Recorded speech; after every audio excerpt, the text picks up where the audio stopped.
Hi everyone, today I'll be guiding you through how to scan directly to Evernote from Plustek eScan. Evernote allows you to create, organize, and archive files with ease across multiple platforms. So let's get started. We tap on our eScan button. Once we've scanned our document and are happy with our scan and editing settings, Plustek eScan will then guide us to a Save As menu, where we have the option to select our destination, where we want our scan file to go to. For today's purposes, we must tap on Clouds.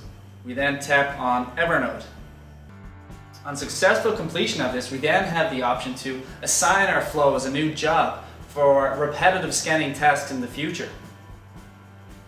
If we previously created a group, we then have the option to select from our drop-down menu.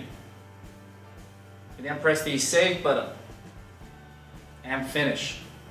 In order to scan this same document again in the future, we must go into our Job menu. And it's simple. We tap on our Evernote button and our document scans easily. Start scanning with Plustek eScan to Evernote today. Plustek eScan. Simply easy.